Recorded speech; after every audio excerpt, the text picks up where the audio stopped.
கர்த்தராகிய இயேசு கிறிஸ்துவின் நாமத்திலே நான் உங்களை எல்லாரையும் நான் வாழ்த்துகிறேன்.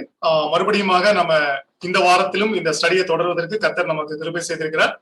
இந்த நாளிலே நம்ம எபிரேயர் நிருபத்தினுடைய 13வது அதிகாரத்தின் 4வது வசனத்தை நம்ம தியானிக்க இருக்கிறோம். கர்த்தர் நமக்கு தேவையான காரியங்களை நமக்கு விளக்கி தருவாராக.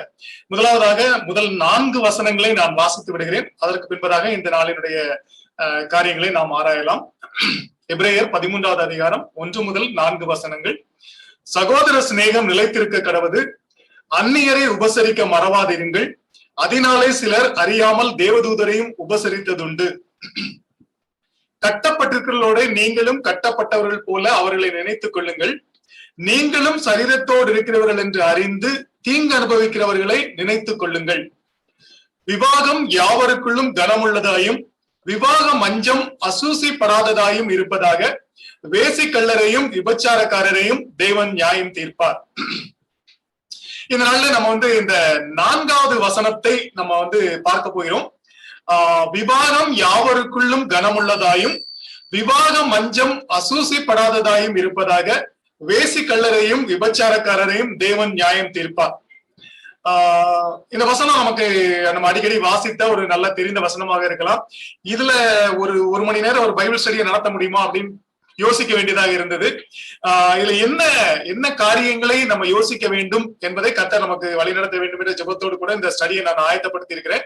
இதுல சில காரியங்களை நான் இடையில பேசுவேன். ஒருவேளை அந்த காரியம் நேரடியாக உங்களுக்கு அதாவது கேட்டுக்கொண்டிருக்கிறவர்களுக்கு அது பயனுள்ளதாக இப்போது இல்லாவிட்டாலும் யூடியூப்ல இதை நான் பதிவிடும் போது இதை கேட்கக்கூடியவர்களுக்கு இது பயனுள்ளதாக இருக்கும் என்று நான் நினைக்கிறபடினால சில காரியங்களை இடையில நான் பேசிட்டு வருவேன். அதை பொறுத்துக் கொள்ளுங்கள். ஆனா நான் பேசுகிற காரியங்கள் நம்ம மற்றவர்களுக்கு சொல்லுவதற்கு அது பயனுள்ளதாக இருக்கும். அதனால எல்லாருக்குமே இது பயனுள்ள காரியம் என்று நான் இதை கருதுகிறேன். ஓகே, இதுல என்ன சொல்லுது அப்படின்னா, விவாகம் யாவருக்குள்ளும் கனம் உள்ளது. ஓகே, இல்லைன்னா கனமுள்ளதாக இருப்பதாக. அப்போ என்ன அப்படின்னு சொல்லி பார்த்தோம் அப்படின்னா, அந்த மேரேஜ் அப்படிங்கிற வேர்டு, அந்த கான்செப்ட், அது it needs to be respected, அல்லனா it has to be treated honorably. அதை மரியாதைக்குரிய ஒரு என்ன சொல்றது, அது ஒரு பெரிய ஒரு காரியமாக நம்ம அதை கருத வேண்டும். அப்படிதான் அது நம்முடைய மனதில் அது இருக்க வேண்டும் என்று சொல்லி இந்த வசனம் ஆரம்பிக்கிறது. சோ இன்னைக்கு நம்ம உலகத்துல பார்த்தோம் அப்படின்னா, மேரேஜ் 2 கான்செப்ட்ல போயிட்டு இருக்கோம். ஒண்ணு மேரேஜ் இஸ் அன்னெசரி, அது ஒரு பேப்பர் தானே, அதுக்கு எதுக்கு இவ்வளவு முக்கியத்துவம் கொடுக்கணும், அதனால நாங்க லிவிங் டுகெதர் அப்படின்னு ஒரு புது கல்ச்சர் ஆரம்பிச்சிருக்கோம் அப்படின்னு ஒரு சைட்ல போயிட்டு இருக்காங்க. இன்னும் ரொம்ப பழைய காலத்துல உள்ள மாதிரி சிலவங்களும் இருக்கிறாங்க. இந்த ஹிந்துயிசத்துல மஞ்சக்கயிறை கட்டிட்டா எல்லாம் முடிஞ்சு போச்சு அப்படிங்கிற மாதிரி ஒரு கான்செப்ட் ரீசெண்டா ஒரு கிரிட்டிசிசம் கூட பேப்பர்ல ஓடிட்டு இருந்துச்சு. அப்படின்னா இங்க நம்ம என்ன பார்க்கணும் அப்படின்னு கேட்டாச்சுன்னா, வாட் த பைபிள் சேஸ், வேதாகமம் இந்த விவாகம் என்கிற ஒரு காரியத்தை பற்றி என்ன சொல்கிறது என்பதை பற்றி மட்டுமே நம்ம இந்த நாளிலே நம்ம ஆராய போகிறோம். இப்போ நம்ம பார்க்கும்போது மேரேஜ் அப்படின்னு சொல்லும் போது இது ஒரு ஹியூமன் மேட் அரேஞ்ச்மெண்டா அப்படின்னு கேட்டா இல்ல. It is the first institution, முதலாவது தேவன் நியமித்த ஒரு அமைப்பு அப்படின்னு நம்ம சொல்லலாம். ஏதேன் தோட்டத்திலேயே தேவன் உண்டாக்கின ஒரு அமைப்புக்கு பேரு தான் இந்த மேரேஜ் அப்படிங்கிற ஒரு இன்ஸ்டிடியூஷன். அப்படின்னா இந்த ஒரு அமைப்பை தேவன் உருவாக்குகிறார் என்று சொன்னால் அதற்கு ஒரு பர்பஸ், ஒரு நோக்கம் இருக்க வேண்டும். அதற்கு என்று சொல்லி ஒரு அமைப்பு இல்லைன்னா ஒரு டிசைன் இருக்கணும். ஒரு பர்பஸ், ஒரு டிசைன் கண்டிப்பா இருக்கும். அப்போ காட் ஹேஸ் அ பர்பஸ், தேவனுக்கு என்று ஒரு நோக்கமும் ஒரு தேவன் நியமித்த ஒரு அமைப்பும் அதுக்குள்ள இருக்கு. பர்பஸ் அண்ட் டிசைன், இந்த ரெண்டையும் நம்ம கட்டாயமாக நம்ம உணர்ந்து அறிந்து இருக்க வேண்டும். அப்பொழுதுதான் நம்முடைய திருமணங்கள் இல்லைன்னா மேரேஜஸ் வில் பி கரெக்ட். அப்பதான் நம்முடைய குடும்ப வாழ்க்கைகள் சரியாக அமைய முடியும். ஓகே, ஆரம்பத்துல இருந்து வர்றேன். நான் ஆதியாகமம் 2:15 சில வசனங்களை நான் வாசிக்கிறேன். அங்க என்ன பாக்குறோம், கொஞ்சம் அப்சர்வேஷன் அப்படி கொடுங்க. கர்த்தர் மனுஷனை ஏதேன் தோட்டத்தில் அழைத்து கொண்டு அதை பண்படுத்தவும் காக்கவும் வைத்தார். தேவனாகிய கர்த்தர் மனுஷனை நோக்கி, நீ தோட்டத்தில் உள்ள சகல விருட்சத்தின் கனியை புசிக்கவே புசிக்கலாம், ஆனாலும் நன்மை தீமை அறியத்தக்க விருட்சத்தின் கனியை புசிக்க வேண்டாம், அதை புசிக்கும் நாளில் சாகவே சாவா என்று கட்டளையிட்டார். பின்பு தேவனாகிய கர்த்தர் மனுஷன் தனிமையா இருப்பது நல்லதல்ல, ஏற்ற துணையை அவனுக்கு உண்டாக்குவேன் என்றார். இங்க என்ன பாக்கணும்னா, மனுஷனை தோட்டத்துக்கு கொண்டு அவனுக்கு வேலையையும் கட்டளையையும் கொடுக்கிறாரு. அதுக்கப்புறம் தான் அவனுக்கு ஏற்ற துணையை உண்டாக்குவேன் என்று சொல்லுகிறார். அப்படின்னா முதல்ல மனுஷனுக்கு வந்து அவனை கிரியேட் பண்ணி அவனுக்கு தேவையான கட்டளைகள் எல்லாம் கொடுத்து வேலையெல்லாம் கொடுத்துட்டார். இப்பதான் ஆண்டவர் சொல்றாரு அவனுக்கு ஒரு துணையை நான் உண்டாக்குவேன் என்று சொன்னார். இதுல நம்ம கவனிக்க வேண்டிய ஒரு விஷயம் என்ன கேட்டாச்சுன்னா, மனுஷனுக்கு அவரு சில ஜாப் சில டைரக்ஷன்ஸ் எல்லாம் கொடுத்துட்டார். இப்போ அவர் ஒரு துணையை கொண்டு வருகிறார். எதுக்கு? அந்த வார்த்தை நல்லா பாத்தீங்கன்னா a companion or a helper. சரியா? அப்படின்னா என்ன அர்த்தம் அப்படின்னு கேட்டாச்சுன்னா, மனிதனுக்கு தான் இந்த கட்டளைகள் கொடுக்கப்பட்டிருக்கிறது. அந்த கட்டளைகளை மனிதன் நிறைவேற்றுவதற்கு அவனுக்கு ஒரு துணையை அவர் ஏற்படுத்துகிறார், ஒரு ஹெல்ப்பரை அவர் ஏற்படுத்துகிறார் என்று சொல்லி பாக்குறோம்.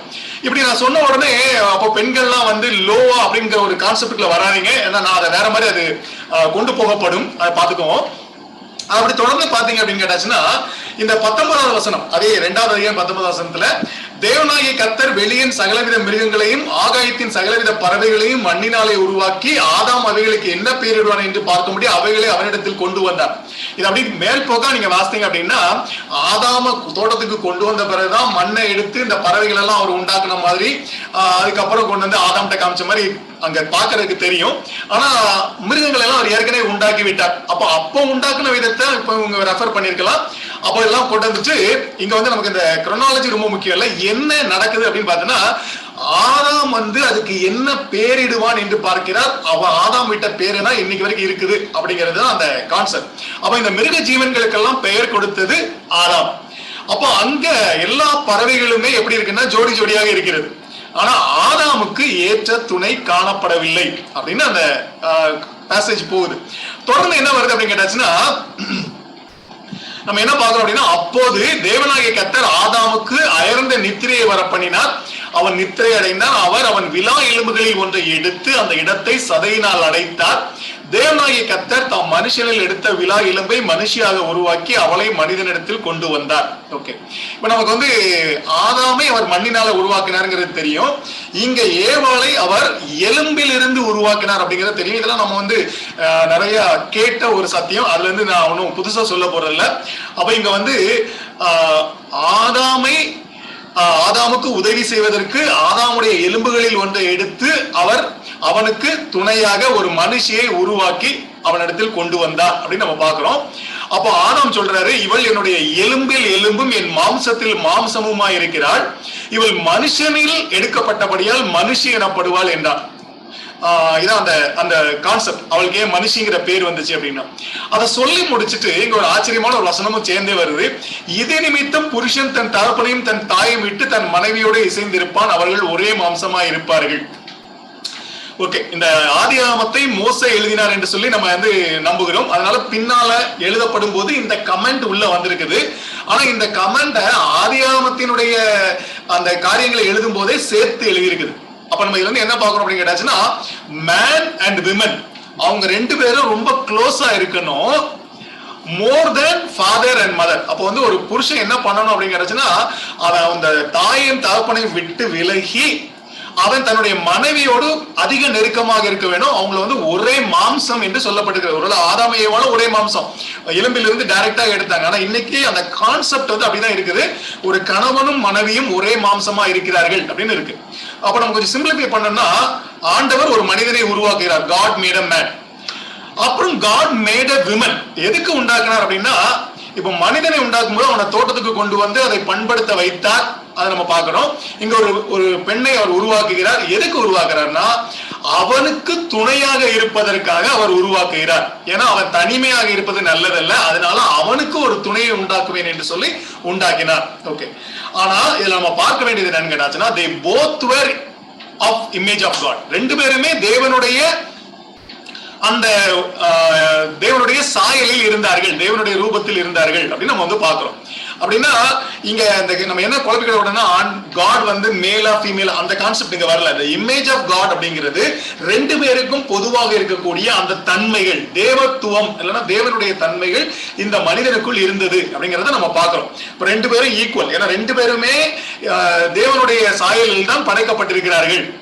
ஆணாக இருந்தாலும் பெண்ணாக இருந்தாலும் சரி.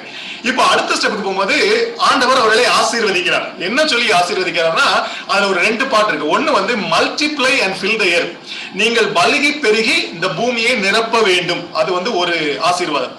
2வது, நீங்கள் எல்லாவற்றையும் கீழ்ப்படுத்தி ஆண்டு கொள்ளுங்கள், have authority over everything, நீங்க வந்து எல்லாவற்றுக்கும் மேலாக உங்களுக்கு அதிகாரம் உள்ளதாக நீங்க இருங்கள் என்று சொல்லி அவர் சொல்லுகிறார். அப்போ வந்து இங்க ஆண்டவர் ஒரு படைக்கிறார். படைத்த பின்பு மனிதனை தனியாக வைக்காமல், அவர் படைக்கும் போது என்ன செய்து படைக்கலாம், மனிதனுக்கு ஒரு தேவை இருக்கிறது, அவனுக்கு ஒரு துணை தேவை என்பதை பார்த்து அந்த தேவையை நிறைவேற்ற ஒரு ஸ்திரியை உருவாக்குகிறார். அவங்க 2 பேரையும் இணைத்து வைத்தது தேவன். அதுக்கு பின்னால சொல்றாங்க தாயின் தகப்பனையும் விட்டு மனைவியோடு இசைந்திருப்பான் அப்படிங்கிற ஒரு கான்செப்ட் அங்க நல்லா அழுத்தமாவே சொல்லி இருக்குது. சொன்னதுக்கு பிறகு அங்க என்ன சொல்லிருக்குன்னா அவங்களுக்கு ஒரு ஆசீர்வாதம். என்ன ஆசீர்வாதம்னா, you multiply and fill the earth and have dominion over all the earth, நீங்க வந்து பல்கி பெருகி பூமியை நிரப்புங்கள், எல்லாவற்றையும் கீழ்ப்படுத்தி ஆண்டு கொள்ளுங்கள் அப்படிங்கிற ஒரு காரியத்தை கொடுக்கிறார். இதுல நடுவுல இருக்கிறது காரியத்தை பாத்தீங்கன்னா இந்த மேரேஜ் இன்ஸ்டிடியூஷன். இதை வந்து காட் டிசைன், ஆண்டவர் தான் இதை அமைத்தார்.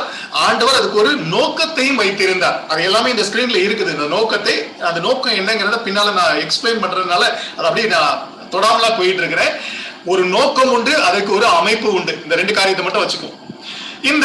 இந்த காரியத்தை இந்த எபிரேயர் நிருபத்துல விவாதமானது யாவருக்குள்ளும் கனமுள்ளதாக இருக்க கிடவுதுன்னு அவர் ஏன் எழுதணும் அப்படின்னு நம்ம யோசித்தோம் அப்படின்னு கேட்டாச்சுன்னா அதுக்கு ஒரு பின்னணி இருக்குது. என்ன பின்னணி இருக்குதுன்னா, நம்ம தீமோத்தேயுல இப்படி வாசிக்கிறோம். 1 தீமோத்தேயு 4வது அதிகாரத்துல நான் வந்து 2-3 வசனங்கள்ல இருந்து சுருக்கி எழுதிருக்கிறதுனால வசனத்து நம்பரை போடல. அது 1வது வசனத்துல இருந்து ஒரு 3வது வசனம் வரைக்கும் உள்ள காரியங்களா இருக்கும். பிற்காலங்களிலே மனசாட்சியில் சூடுண்ட பொய்யர் வருவாங்க. அவங்க என்ன பண்ணுவாங்கன்னா, விவாதம் பண்ணாதிருக்க அந்த பொய்யை கட்டளையிடுவார்கள். இது அந்த 3 வசனங்களுக்குள் உள்ள சில காரியங்களை விட்டு விட்டு எழுதியிருக்கிறேன். அப்போ பிற்காலங்களிலே பின்னால வரப்போற நாட்கள்ல சிலர் வருவாங்க. எப்படி வருவாங்க அப்படின்னா, அவங்க வந்து மேரேஜ் பண்ணக்கூடாது அப்படின்னு கட்டளை கொடுப்பாங்க. அப்ப ஏன் அப்படி ஒரு கட்டளையை அவங்க கொடுக்குறாங்க அப்படின்னு கேட்டாச்சுன்னா, அவங்க என்ன டீச் பண்ணாங்கன்னா, மேரேஜ் வந்து சரியானது அல்ல, நல்ல காரியம் இல்லை, அதை கல்யாணம் பண்ணாம என்னது துறவரம் இல்லைன்னா அந்த தனிமையாக இருப்பதுதான் மிக நல்ல காரியம் அப்படின்னு அவங்க வந்து பேசினாங்க. அதுதான் தேவனுக்கு நீங்கள் உகந்தவர்களாக வாழக்கூடிய வழி, அதை செலிபசி அப்படின்னு சொல்லுவாங்க. ஒருவேளை இன்னைக்கு கூட நீங்க கத்தோலிக்க சபைகள்ல பாத்தீங்கன்னா இந்த ஃபாதரா இருக்கிறவங்க அவங்க எல்லாம் கல்யாணம் பண்ணக்கூடாது, ஏன்னா அப்பந்தான் அவங்க கத்தருக்கு உகந்தவர்களாக இருப்பார்கள். அந்த செலிபசி வந்து ரொம்ப இம்பார்ட்டண்டா அவங்க வந்து அதை கருதுகிறார்கள். அப்போ பவுல் கூட 7வது இந்த நம்ம 1 கொரிந்தியர் 7வது அதிகாரத்துல போய் பாத்தீங்கன்னா அவர் இப்படிதான் பேசிட்டு இருப்பாரு. ஸ்திரியை தொடாமல் இருப்பது புருஷனுக்கு நல்லது, என்னைய மாதிரி நீங்க எல்லாரும் இருந்தீங்கன்னா நல்லது, நீங்க கல்யாணம் பண்ணாம இருக்கிறது நல்லதுங்கிற மாதிரி அவர் சொல்லுகிற மாதிரி தான் காணப்படும். ஆனா அவர் என்ன சொல்றாருங்கிறத நம்ம சரியாக புரிந்து கொள்ள வேண்டுமானால் இந்த 1 தீமோத்தேயு 4 கூட அவர் கம்பேர் பண்ணி பார்க்கணும். அவர் என்ன சொல்ல வந்தாருங்கிறதுக்கு ஒரு மோட்டிவ் அங்க இருக்குது. அதை நம்ம அந்த அதிகாரத்தை படிக்கும்போது அதை பார்க்கல. இங்க என்ன சொல்லிட்டு வர்றாரு அப்படின்னு கேட்டாச்சுன்னா, இல்ல விவாகம் பண்ணக்கூடாதுன்னு சொல்றவங்க பொய்யர்கள் அப்படின்னா ஃபால்ஸ் டீச்சர்ஸ், அவங்க வந்து சரியான டீச்சர்ஸ் இல்லை அப்படின்னு சொல்லி இருக்கிறார். ஆனா நம்ம என்ன புரிந்து கொள்ள வேண்டும் என்றால், இந்த திருமணம் செய்யாமல் இருப்பதற்கு ஒரு அழைப்பு இருக்கிறது சிலருக்கு. அது யாருக்குங்கிறத அது அவங்களுக்கு தான் அது தெரியும். அது கர்த்தருக்கும் அவங்களுக்கு இடையில உள்ள விஷயம். இது வந்து நார்மல் கிடையாது, அது வந்து ஒரு எக்ஸெப்ஷன். யாரோ ஒருவருக்கு அது இருக்கலாம். பவுல் வந்து திருமணம் பண்ணாரா இல்லைங்கிறத பத்தி நமக்கு எந்த க்ளூவும் கிடையாது. சிலர் அப்படி இப்படிலாம் சொல்றாங்க. அவர் சொல்றாரு, என்னை போல எல்லாரும் இருக்க விரும்புகிறேன்னு சொல்றாரு. நான் பேதுருவை போல ஒரு மனைவியாகிய சகோதரியை நான் கூட்டிக் கொண்டு அழைவதற்கு எனக்கு அதிகாரம் இல்லையான்னு கேட்கிறாரு. எல்லாம் பார்க்கும்போது அவர் தனியா இருந்தார். he was living a celibate life. அவர் ஒரு தனி வாழ்க்கையை வாழ்ந்தார் அப்படிங்கிறத பார்க்க முடியும். இன்னைக்கு வந்து நிறைய சபைகள்ல இத வந்து போதகர்கள் இப்படித்தான் இருக்க வேண்டும் என்று சொல்லி கட்டளையாக வைத்திருக்கிறார்கள்.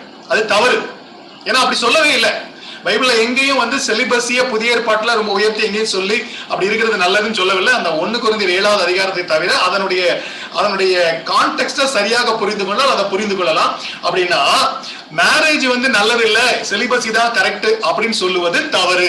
ஏன் அப்படின்னு கேட்டா, இந்த மேரேஜ்ங்கிறது மனிதன் உண்டாக்கின ஒண்ணு இல்லை, இது தேவனே உண்டாக்கின ஒரு அமைப்பு. அப்ப தேவனே உண்டாக்கின நல்லது என்று தேவன் கண்ட ஒரு அமைப்பை நம்ம குறை சொல்ல முடியாது.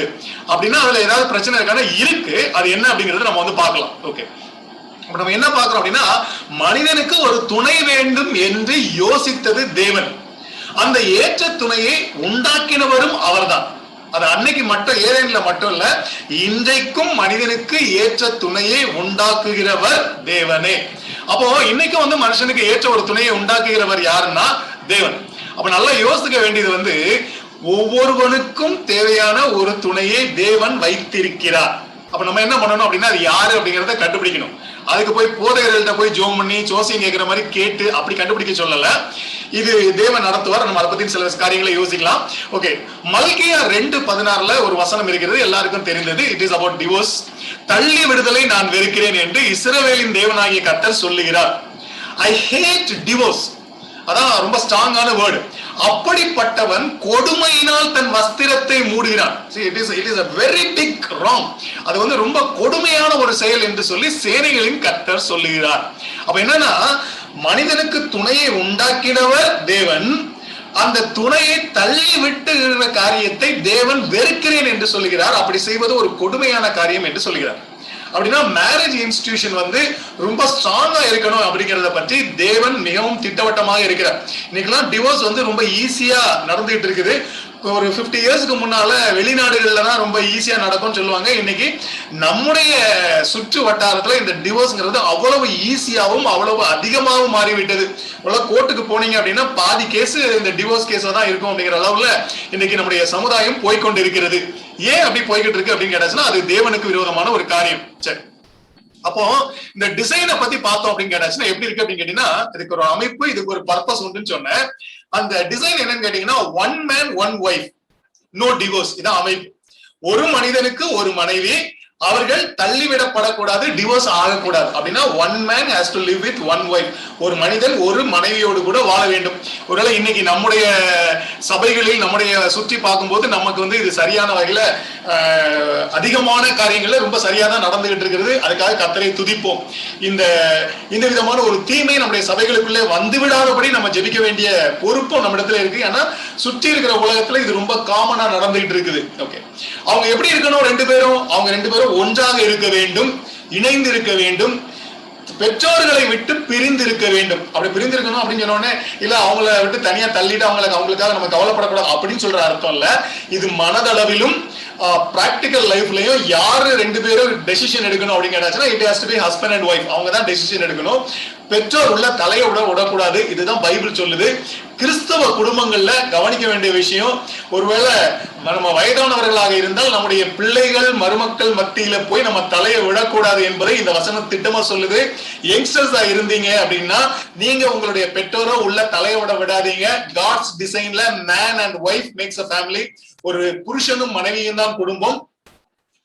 டிவோர்ஸுக்கு ஆப்ஷன் வந்து கிடையாது. இதுதான் காட்ஸ் ஒரிஜினல் பிளான். பின்னால வந்து ஒரு ஆப்ஷன் வந்துச்சு அப்படின்னா அதுக்கு பின்னால ஆண்டவர் சொல்லியிருப்பாரு, உங்க இருதய கடினத்தின் நிமித்தம் தான் அது வந்துச்சு அப்படின்னு சொல்லியிருப்பாரு. இந்த இருதய கடினம் அப்படிங்கிறதே ஒரு பாவத்தினுடைய சாயல். ஓகே, அதனால காட்ஸ் பெர்ஃபெக்ட் டிசைன் வந்து ஒரு மனிதனுக்கு ஒரு மனைவி. ஏன்னா அவர் ஆதாமுக்கு 2 ஏவாள் உண்டாக்கல, ஒரு ஏவாள் தான் உண்டாக்குனார். அப்படின்னா இஸ்ரவேல் ராஜாக்கள்லாம் நிறைய கல்யாணம் பண்ணாங்கன்னா அது தவறு. இட் இஸ் நாட், அது தேவனுடைய பரிபூர்ண சித்தம் இல்ல. அவங்க தவறு பண்ணுனாங்க அப்படிங்கறத நம்ம பாக்குறோம். ஆனா அதை தேவன் அலோவ் பண்ணியிருந்தாரு ஏதோ ஒரு காரணத்துக்காக. இன்னைக்கு வந்து புதிய ஏற்பாட்டு காலத்துல அப்படி ஒரு அலோவ் கிடையாது. ஏன்னா நம்ம சபையினுடைய பொறுப்பில் இருப்பவர்களை பத்தி எல்லாம் சொல்லும் போது ஒரே மனைவியுடைய புருஷனும் அப்படின்லாம் சொல்லியிருக்கோம். அப்படின்னு சொல்லும் போது God's design one man one wife no divorce. இதுதான். அண்ட் அவங்க 2 பேரும் தான் ஒன்னா இருக்கணும். பேரண்ட்ஸை விட்டு பேரண்ட்ஸை உள்ள தலையை விடக்கூடாது அப்படின்னு சொல்லியிருக்கு. இதுதான் டிசைன். அப்போ பர்பஸ் என்ன அப்படின்னு நம்ம பார்த்தோம் அப்படின்னா இங்க ஒரு ஓகே இந்த சொல்லிக்கிறேன். இந்த காரியத்தை நம்ம ஆதியாகமத்தில் வாசித்த காரியத்தை மோசே இந்த கமெண்ட உள்ள எழுதினாரா அப்படின்னு நீங்க யோசித்தீங்க அப்படின்னு கேட்டாச்சுன்னா நம்ம மத்தேயு 19ஆம் அதிகாரத்துக்கு வரும்போது அங்க ஜீசஸ் என்ன சொல்றாருன்னா அவர் இந்த காரியத்தை சொல்றாரு. அவர்கள் இருவரும் ஒரே மாம்சமா இருப்பார்கள் அப்படின்னு அவர் சொல்லிட்டே வரும்போது அவர்கள் தன்னுடைய பெற்றோரை பிரிந்து அவருங்க 2 பேரும் ஒன்றா இருப்பாங்க அப்படிங்கறத அவர் ஜீசஸ் அவருடைய வாயினாலேயே சொல்றாரு. அப்படின்னா நம்ம ஆதியாகமத்தில் வாசிக்கக்கூடிய வார்த்தையை இயேசு கிறிஸ்துவினுடைய வாயிலிருந்து நம்ம கேட்கிறபடினால இது வந்து பெர்ஃபெக்ட் டிசைன். இதான் அப்படிதான் இருக்கணும். One man one wife no divorce no parents interference. பெற்றோர் உள்ள தலையிடக்கூடாது. இதுதான் குடும்பத்திற்கு கர்த்தர் வைத்திருக்கக்கூடிய ஒரு டிசைன் அப்படின்னு நம்ம வந்து பாத்துடலாம். அப்போ அவர் சொல்றாரு மத்தேயு 19:6 இயேசு கிறிஸ்துவினுடைய வாயிலிருந்து வர்ற வார்த்தை இப்படி இருக்கிறபடியினால். எப்படி இருக்கிறபடினால் அந்த ஜெனிசிஸ்ல இருக்கிற காரியத்தை அவர் குறிப்பிட்டு இங்க மேற்கோள் காட்டி சொன்னதுக்கு பின்பு அவர்கள் இருவராய் இராமல் ஒரே மாம்சமா இருக்கிறார்கள். அப்போ ஹஸ்பண்ட் ஒய்ஃப் அன்னைக்கு ஆதாமுடைய எலும்புல இருந்து எடுத்து ஏவாளை உண்டாக்கினார். ஆனால் இன்னைக்கு நம்ம ரெண்டு குடும்பத்துல இருந்து வந்து நம்ம இணைந்திருந்தால் கூட நம்ம எப்படி இருக்கிறோம்னு இயேசு கிறிஸ்து நம்மளை பார்க்கிறார்னா ஒரே மாம்சமாக இருக்கிறோம் என்று சொல்லி பார்க்கிறார். அப்படி சொல்லிட்டு அவர் சொன்னாரு, தேவன் இணைத்ததை மனுஷன் பிரிக்காது இருக்க கடவன், no divorce, God's command. Okay, இதுதான் அமைப்பு. அப்போ ஒரு குடும்பத்தினுடைய அமைப்பு அப்படின்னு யோசிக்கும் போது இந்த காரியங்கள் நம்முடைய மைண்ட்ல மேல இருக்கணும். One man one wife, no divorce, no interference from the parents, பெற்றோர்கள் உள்ள வரக்கூடாது. சரி, இப்ப அடுத்த கேள்விக்கு வருவோம். ஏன் இந்த குடும்பத்தை தேவன் உண்டாக்கினார் அப்படின்னு ஒரு கேள்வி. ஒய்?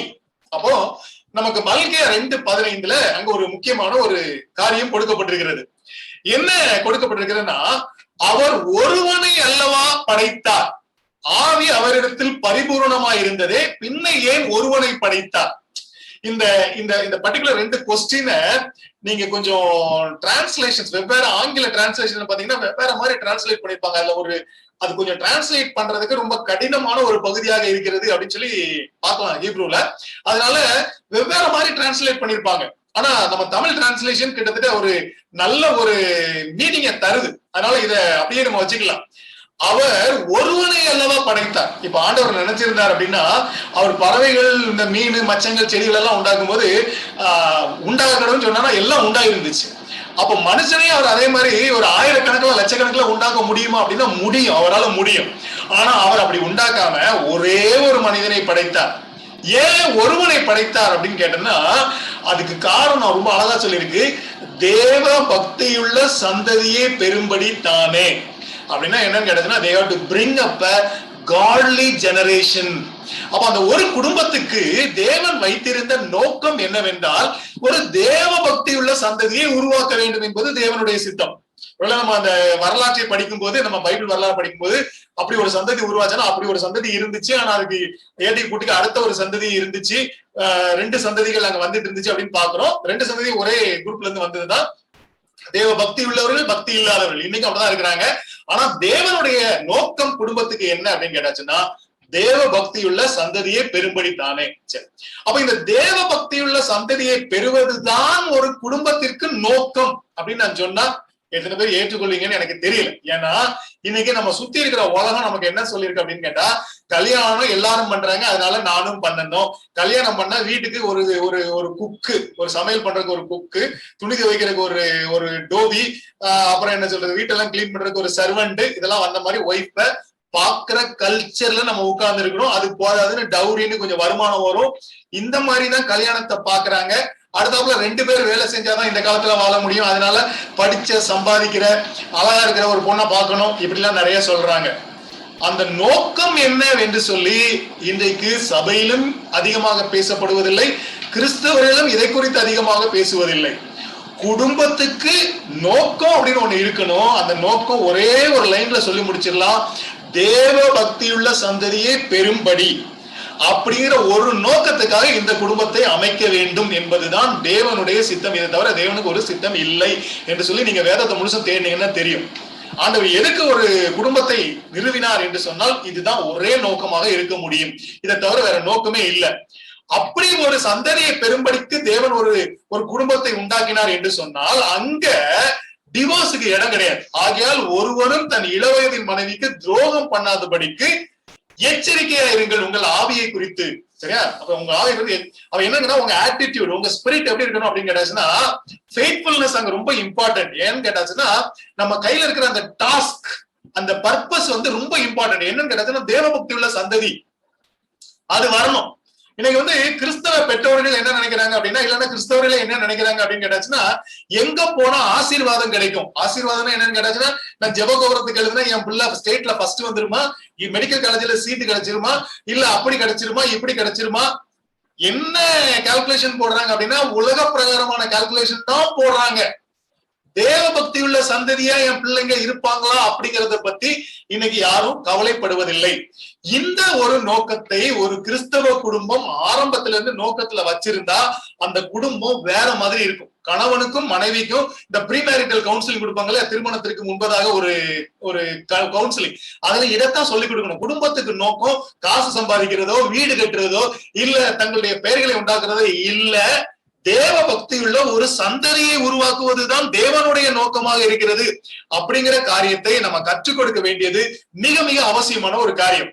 இந்த நோக்கத்தை நம்ம கண்ணு முன்னால வச்சிருந்தா பிள்ளைங்களை எப்படி வளர்க்கணும், எப்போ எவ்வளவு சம்பாதிக்கணும், எதுக்கு முக்கியத்துவம் கொடுக்கணுங்கிற அந்த ப்ரையாரிட்டி எல்லாமே சரியாக வந்துவிடும்.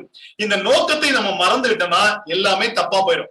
அப்போ காட்ஸ் பர்பஸ் ஃபார் ஃபேமிலி, தேவனுடைய நோக்கம் என்னன்னு கேட்டாச்சுன்னா it is a godly generation, to bring up the godly generation. ஒரு தேவ பக்தியுள்ள சந்ததியை பெற்று வளர்த்து உருவாக்க வேண்டும் என்பது தேவனுடைய சித்தம். சரியா? அப்ப இந்த இன்ஸ்டிடியூஷன், இந்த விவாகம் இல்லைன்னா திருமணம் என்று சொல்லக்கூடிய இந்த குடும்பம் என்ற ஒன்றை தேவன் அமைப்பதற்கான நோக்கம் ஒரு காட்லி ஜெனரேஷன் உருவாக வேண்டும் என்பதுதான். அப்ப பெற்றோர்களுடைய கையில கர்த்தர் கொடுத்திருக்கிற முக்கியமான கடமை என்னவென்று சொன்னால், பிள்ளைகளை அவர் கொடுப்பாரானால் அந்த பிள்ளைகளை தேவ பக்தியிலே வளர்த்து தேவனுக்கு பிரியமானவர்களாக அவர்களை மாற்ற வேண்டும் என்கிற ஒரு பெரிய கடமையையும் தலையிலே கொடுத்திருக்கிறார் என்பதை யாரும் மறந்துவிடக் கூடாது. என் பிள்ளை நல்லா சம்பாதிக்கிறான், அவன் எப்படி போனா பரவாயில்ல, எனக்கு சம்பாதித்தா போதும் என்று நினைத்தால் அப்படிப்பட்டவங்க கிறிஸ்தவர்கள் அல்ல, கிறிஸ்துவின் நோக்கத்தை நிறைவேற்றுகிறவர்கள் அல்ல அப்படின்னு நம்ம சொல்லிடுவோம். அப்போ இந்த ஃபேமிலி எப்படி பார்க்கணும் அப்படின்னு கேட்டாச்சுன்னா, ஒரு கணவனும் மனைவியும் எப்படி இசைந்து தேவனை மகிமைப்படுத்துவதிலே அவர்கள் ஒன்றாக இசைந்திருக்கிறார்களோ அப்பதான் அந்த ஃபேமிலியில அந்த பிள்ளைங்க தேவ பக்தி உள்ளவர்களாக வளர முடியும். அந்த பெற்றோர்களுக்கு இடையிலே ஒரு பிரிவினையோ, பெற்றோர்களுக்கு இடத்திலே வெவ்வேறு விதமான நோக்கமோ, பணம் சம்பாதிக்கிறதோ இல்ல வேற காரியங்களோ அவருடைய நோக்கமாக இருந்து விடுமானால் அந்த ஃபேமிலி தேவ பக்தி உள்ள ஒரு ஆஃப் ஸ்பிரிங், தேவ பக்தியுள்ள சந்ததியை உருவாக்கக்கூடிய ஒரு இடமாக இருக்க முடியாது. அப்ப நல்லா யோசிக்கும். ஒரு குடும்பத்தை நம்ம இன்னைக்கு அனலைஸ் பண்ணும்போது இது ஒரு கிறிஸ்தவ குடும்பம் என்று சொன்னால் நம்ம எப்படி பார்க்கணும்னா, அந்த குடும்பத்துக்குள்ள இருக்கிற பிள்ளைங்க எல்லாம் தேவ பக்தி உள்ளவர்களாக வளரக்கூடிய ஒரு சூழல் இருக்கிறதா? அப்படி இல்லை அப்படின்னா அது கிறிஸ்தவ குடும்பம் இல்ல. கிறிஸ்தவ குடும்பம் என்றால் அது கிறிஸ்து விரும்புகிற மாதிரில அமைப்புல இருக்கணும். அப்ப முதல் முக்கியமான நோக்கம் என்னவென்றால், அந்த குடும்பம் தேவ பக்தியுள்ள சந்ததியை உருவாக்குகிற குடும்பமாக இருக்க வேண்டும். இதற்காகத்தான் தேவன் கணவன் மனைவி குடும்பத்தை உருவாக்கி இருக்கிறார். அப்படின்னா தேவன் ஆதாமுக்கு ஏன் ஏவாளை கொண்டு வந்து கொடுத்தார்? தேவ பக்தி உள்ள ஒரு குடும்பத்தை உருவாக்குவதற்கு. இதைத்தான் நம்ம மல்கியால வாசிக்கிறோம். அப்போ இன்னைக்கு ஒரு கேள்வி நம்ம கேட்க வேண்டியது, இன்னைக்கு நம்ம ஃபேமிலிஸ் எல்லாம் எப்படி இருக்கு? நம்ம ஃபேமிலிஸ் வாரத்துல ஒரு நாள் சர்ச்சுக்கு வந்தா போதும்னு சாட்டிஸ்ஃபை ஆயிடுறாங்களா? இல்ல குடும்பத்தினுடைய முழு நோக்கமே தேவ பக்தி உள்ள சந்ததியை நம்ம வளர்க்கணும், கர்த்தர் நமக்கு கொடுத்திருக்கிற ரெஸ்பான்சிபிலிட்டி அதுதான் அப்படின்னு யோசிக்கிறாங்களா? இன்னைக்கு உலக பிரகாரமா பார்க்கும்போது எல்லா குடும்பங்களிலும் பாக்குற காரியம் என்னன்னு கேட்டாச்சுன்னா, ஏர்னிங் ரொம்ப இம்பார்ட்டன்ட். அது 6 நாளைக்கு 7 நாள் கூட வேலை செஞ்சுருவாங்க, சர்ச்சை கூட விட்டுருவாங்க, ஏர்னிங்ல ரொம்ப கான்சென்ட்ரேட் பண்ணுவாங்க. எதுக்கு ஏர்ன் பண்ணணும்? லிவ் லக்ஸூரியஸ்லி, தேவைக்கு அதிகமான வசதிகளை பெருக்குவது அவங்களுடைய நோக்கமாக இருக்கிறது. மூணாவது பெரிய சாதனைகளை பண்ணி, என் பிள்ளை IAS, என் பிள்ளை டாக்டர், என் பிள்ளை அப்படியாக்கும் அப்படின்னு ஒரு பெரிய சாதனை படித்து விட வேண்டும், இல்லைன்னா நான் தான் பெரிய ஆள் அப்படின்னு காமிக்க வேண்டும். அப்ப earning, living luxuriously, making name for themselves, இதுதான் இன்னைக்கு கிறிஸ்தவ குடும்பத்துல அடிப்படையா நம்ம பார்க்கக்கூடிய மோட்டிவேஷனா இருக்கிற ஒழிய, எத்தனை குடும்பங்கள் என் குடும்பத்துக்கு மெயின் பர்பஸே தேவ பக்தி உள்ள சந்ததியை பெறுவதுதான், தேவ பக்தி உள்ள சந்ததியை வளர்ப்பதுதான் என்று சொல்லக்கூடிய எத்தனை கிறிஸ்தவ குடும்பங்களை நம்ம பிராக்டிகலா பாக்குறோம்? நம்ம குடும்பம் எப்படி இருக்கு? இந்த கேள்வியை நம்ம கட்டாயம் யோசிக்க வேண்டும். ஓகே, இதையே நான் பேசிட்டு இருக்கேன் அப்படின்னு நீங்க கேட்டீங்க அப்படின்னா, விவாகம் கனமுள்ளதாக இருக்க வேண்டும் என்று சொன்னா அதுக்கு அதான் அர்த்தம். சோ அப்ப நம்ம பர்பஸ், நம்ம போக்கஸ், நான் சம்பாதிக்கிறதுல நான் என் போக்கஸ வச்சிருந்தேன் அப்படின்னா, தேவனுடைய ராஜ்யத்தை தேடுவதை நான் மறந்து விட்டால் என் குடும்பத்தினுடைய போக்கஸ் தப்பு. முதலாவது நான் தேவனுடைய ராஜ்யத்தை தான் தேடணும். ஆனா அவர் சேர்த்தே பிராமிஸ் கொடுத்துட்டாரு, அப்பொழுது இவைகள் எல்லாம் உங்களுக்கு கூட கொடுக்கப்படும். தேவனுடைய ராஜ்யத்தை தேடுங்க, எல்லாமே கிடைக்கும். பொருளை தேடுறதுக்கு முக்கியத்துவம் கொடுக்காதீங்க, பொருள் தன்னாலே வரும் அப்படின்னு பைபிள் சொல்லுது. எத்தனை குடும்பத்துல இல்ல எத்தனை பேர் பர்சனலா இதை நம்புறீங்க இல்ல ஃபாலோ பண்றீங்க? இதை கேட்கல அப்படின்னா நம்ம கிறிஸ்டியன் வேல்யூஸை ஃபாலோ பண்ணல. இட் ஹஸ் டு பீ நம்ம மெயின் கன்சர்ன் என்னவா இருக்கணும்னா தேவனுடைய ராஜ்யம். அந்த தேவனுடைய ராஜ்யத்தை தேடுவதிலே நான் தேவ பக்தி உள்ள பிள்ளைகளை வளர்த்தெடுப்பது முக்கியமான ஒரு காரியம். ஓகே, இப்போ என்னுடைய போக்கஸ் இந்த தேவன் நியமித்த பர்பஸை விட்டு வெளியில போவோம்னா என்னுடைய எல்லா ப்ரையாரிட்டிஸுமே தப்பா இருக்கும். அப்ப என் பிள்ளைய எந்த ஸ்கூல்ல சேர்க்கறது, எந்த ஊருக்கு போனா எனக்கு நல்ல வேலை கிடைக்கும், ஃபேமிலி பிள்ளைங்களை எல்லாம் தனியா விட்டுட்டு நான் மட்டும் வெளிநாட்டுல போய் காசு சம்பாதிச்சுட்டு வரட்டா, எல்லா வகையான ப்ரையாரிட்டிஸும் தப்பா மாறி என்ன ஆனாலும் சரி பரவாயில்ல, என் பிள்ளைய சர்ச்சுக்கே வராட்டாலும் பரவாயில்ல, டியூஷன் படிச்சு ஃபர்ஸ்ட் மார்க் வாங்கினா போதும், ஆல் ப்ரையாரிட்டிஸ் எல்லாம் போயிட்டு எண்டு எங்க வந்து நிக்கும் அப்படின்னா நித்தியத்துக்கு நேராக ஒரு பெரிய ஃபெயிலியர்ல வந்து நிப்பாங்க. அப்ப குடும்பம் ஆண்டவர் எதிர்பார்க்கிற குடும்பம் எப்படி இருக்கணும் அப்படின்னு கேட்டாச்சுன்னா, ஆண்டவர் எதிர்பார்க்கிற நோக்கத்தை அடிப்படையாக கொண்டதாக இருக்க வேண்டும். பணம் தேவை, யாரும் இல்லைன்னு சொன்னா பணம் தேவை, பணம் இல்லாம வாழ முடியாது இந்த பூமியில. ஆனா அந்த பணத்தை கொடுக்கிற ஒரு ஆண்டவர் தானே, தேவைகளை சந்திக்கிறவர் அவர். அந்த நம்பிக்கை இருந்தால் பணம் வரும். பணம் வந்து உங்களை சந்தோஷத்துக்கு நேராக வழிநடத்தாது. தேவையான பணத்தை கர்த்தர் கொடுப்பேன் என்று வாக்கு கொடுத்திருக்கிறார். தொடர்ந்து நம்ம படிக்க போறோம் திருப்தியாக இருப்பது எப்படிங்கிறத பத்தி அடுத்த அடுத்த வசனங்கள்ல நம்ம படிக்க போறோம். நமக்கு வந்து வசதிகள் தேவையா? ஆமா, வசதி எல்லாம் நல்லது. ஒழுகாத ஒரு வீடு, வசதியான உட்கார்றதற்கான ஆசனங்கள், தேவையான கேட்ஜெட்ஸ் எல்லாம் தேவை. ஆனா லக்ஸரி வந்து ஈவில். தேவைக்கு அதிகமாக நம்ம வைத்திருந்தால் அது தீமையை விளைவிக்கும் என்கிறதை நம்ம ஞாபகத்தில் கொள்ள வேண்டும். நம்மளுக்கு தேவைகள் எல்லாவற்றையும் தேவன் சந்திப்பார். தேவன் சந்திப்ப தேவைகள் நமக்கு போதுமானவைகள் திருப்தியோடு கூட நம்ம இருக்கணும். அது வந்து தேவனை மையமாக கொண்ட வாழ்க்கை. இப்ப நம்ம வீட்டை கட்டிடணும், ஒரு வீட்டுக்கு 2 வீட்டை கட்டிடணும், வாடகை கட்டிடணும், என் பிள்ளைக்கு சொத்தை சேர்த்து வச்சிடணும் 50 தலைமுறைக்கு அப்படின்னு நம்ம யோசிக்கிறோம் என்று சொன்னால் அது தேவனுடைய நோக்கமா? நம்ம எப்படிப்பட்டதான வேல்யூ சிஸ்டத்துல கிறிஸ்தவர்களாகி நம்ம வாழ்ந்துகிட்டு இருக்கோம்? எப்படிப்பட்டதான பிரேயர் பாயிண்ட்ஸ கேட்கறவங்க கிட்ட சொல்லிட்டு இருக்கோம்? நம்ம பிரேயர் பாயிண்ட்ஸ் எல்லாம் எப்படி இருக்குது அப்படின்னு நம்ம யோசித்து பாருங்க. Are we living a self centred life? நான் எனக்கு எனக்கு என்கிற வாழ்க்கை இருக்கிறதா, இல்ல தேவனுக்கு மகிமை, தேவனுக்கு செய்ய வேண்டும், தேவனுக்கு கொடுக்க வேண்டும் என்கிற வாழ்க்கை நம்மிடத்துல இருக்கிறதா? அப்போ வந்து விவாதம் யாவருக்குள்ளும் கனமுள்ளதாக இருக்கிறது அப்படின்னு சொல்லும் போது என்ன அர்த்தங்கிறத அதான் நம்ம யோசிக்க வேண்டியதா இருக்கு. இப்போ ஒவ்வொரு குடும்பத்திலும் யோசிப்போம், ஒவ்வொரு தனிநபரை யோசிப்போம். நான் வந்து செக்யூரா ஃபீல் பண்றேன், நான் ரொம்ப பாதுகாப்பாக இருக்கிறேன் அப்படின்னு நம்ம சொல்லும் போது எதை வைத்து சொல்லுகிறோம்? நல்ல வேலை இருக்கு, பேங்க்ல நிறைய பேலன்ஸ் இருக்கு, அதனால நான் வந்து திருப்தியா இருக்கிறேன்னு சொல்லுவோமா? இல்ல ஆண்டவர் என் கூட இருக்காரு, நாளைக்கு தேவையானதை ஆண்டவர் பார்த்துக் கொள்வார் என்று எனக்கு விசுவாசம் இருக்கிறது, அதனால நான் திருப்தியா இருக்கிறேன்னு சொல்லுவோமா? ஏன்னா பேங்க்ல இருக்கிற காசு என்னைக்கு வேணாலும் இல்லாம போயிடலாம். இன்னைக்கு நம்ம கண்ட்ரில அப்படிதான் நிலைமையில இருக்கு. இன்னைக்கு இருக்கிற வேலை நாளைக்கு இல்லாம போலாம், என்ன வேணாலும் நடக்கலாம், வேலையே இல்லாம போலாம், இல்ல வேலை நம்ம என்ன அது ஒரு பெரிய பிரச்சனைகள் எல்லாம் வரலாம். செக்யூரிட்டி, நம்முடைய செக்யூரிட்டி. பணம் வச்சிருக்கிறத நான் தப்புனே சொல்லல. கர்த்தர் கொடுத்த பணத்தை கர்த்தர் எப்படி வைக்கணும் ஞானத்தையும் தருவாரு. கேட்டு கர்த்தருக்கு கீழ்ப்படிந்து நீங்க பணத்தை வைத்தது தப்பே கிடையாது. எல்லாத்தையும் கொடுத்துட்டு ஓட்டைய வாங்க அப்படின்லாம் நான் சொல்லல. அது சிலர் இடத்துல கர்த்தர் சொல்லுவார், எல்லாவற்றையும் விட்டுட்டு வான்னு சொல்லுவார். ஆனா எல்லாத்தையும் அவர் அதை சொல்ல மாட்டாரு. உங்க கையில கொடுத்திருக்கிற பணம் தேவனுடைய பணம், நீங்கள் உக்கிரானக்காரர்கள், பணத்தை வச்சிருங்க, அவர் என்ன செய்ய சொல்றாரோ அதை படி செய்யுங்க. ஆனா உங்களுடைய சேஃப்டி ஃபீலிங், அந்த செக்யூரிட்டி ஃபீலிங் அது எங்க இருந்து வருது? அது பணத்தின் மேல இருந்து வருமானால், உங்கள் வேலையின் மேல இருந்து வருமானால், நீங்க தப்பான இடத்துல உங்களுடைய நங்கூரத்தை பாய்த்திருக்கிறீர்கள். Your anchor is in a wrong place. கர்த்தர் மேல இருக்குமானால் நீங்க சேஃப். எது வந்தா என்ன, எது போனா என்ன, அது எந்த பஞ்சத்திலும் போஷிக்க வல்லவர் தேவன், எந்த ஆபத்திலும் காக்க வல்ல தேவன், அவர் மேல நம்பிக்கை வைத்திருங்கள். அப்படின்னா என்ன தேடணும்? தேவனுடைய ராஜ்யத்தை தேடவா, இந்த பூமிக்குரிய சுகபலன்களை நான் தேடவா? பெரிய கேள்வி. கிறிஸ்தவர்கள் என்று சொல்லிக் கொள்ளக்கூடிய பக்தியுள்ளவர்கள் என்று தங்களை அழைத்துக் கொள்கிறவர்கள் மத்தியில தேவனுடைய ராஜ்யத்தை தேடுறவங்க ரொம்ப ரொம்ப ரொம்ப கொஞ்சம். எனக்கு எல்லா வசதிகளும் வேண்டும், அதற்குத்தான் நான் ஹார்ட் ஒர்க் பண்றேன்னு சொல்றவங்க தான் ரொம்ப ரொம்ப அதிகம்.